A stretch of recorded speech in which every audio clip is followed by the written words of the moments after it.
அதே மாதிரி விஜய் கொள்கை எதிரின்னு தான் சொல்லிக் கொண்டிருந்தார். ஆனா RSS பிள்ளைங்கன்னு சொன்னீங்க. இந்த அரசாங்கம் மக்கள் அறுதி பெரும்பான்மை கொடுத்திருக்கிறார்கள். ஆனால் தினமும் ஆட்டம் காணுகின்ற அரசாங்கமாகத்தான் இருக்க போகிறதோ.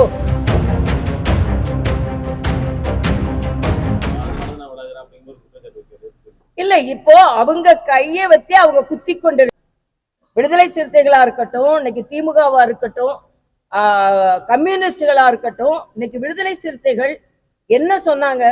எதற்கெடுத்தாலும் பாஜகவை இணைச்சு இணைச்சு அரசியல் செஞ்சீங்க. அதே மாதிரி விஜய் கொள்கை எதிரின்னு தான் சொல்லிக் கொண்டிருந்தார். ஆனா RSS பிள்ளைங்கன்னு சொன்னீங்க. இன்னைக்கு அவர்களோடு இணைந்து நீங்கள் ஆட்சி அமைத்திருக்கிறீர்கள். அப்படி என்றால் நீங்கள் தேர்தலுக்கு முன்னால் எந்த காரணமும் இல்லாமல் பொய் பழியை பாஜக மீதும் RSS மீதும் சுமத்தி கொண்டிருந்தீர்கள் என்பதை ஒப்புக்கொள்ளுங்கள்.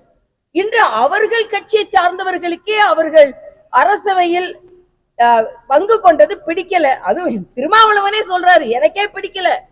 அப்போ உங்களுக்கு ஆட்சி அதிகாரத்தில் ஆசை இல்லை என்றால் வெளியே இருந்து நீங்க ஆதரவு தெரிவிச்சுட்டு போக வேண்டியதுதானே. ஏன் எல்லாரும் அமைச்சரா? நீங்க அமைச்சரா ஆயிட்டு நாங்க இந்த கூட்டணியில இருக்கோமா அந்த கூட்டணியில இருக்கோமான்னு எங்களுக்கே தெரியலன்னு சொல்றாங்க. அப்ப எந்த நிலைப்பாடு இந்த அரசாங்கத்திடம் இருக்கிறது? அதனால இந்த அரசாங்கம் மக்கள் அறுதி பெரும்பான்மை கொடுத்திருக்கிறார்கள். ஆனால் தினமும் ஆட்டம் காணுகின்ற அரசாங்கமாகத்தான் இருக்க போகிறதோ என்ற அச்சம் நமக்கு இருக்கிறது.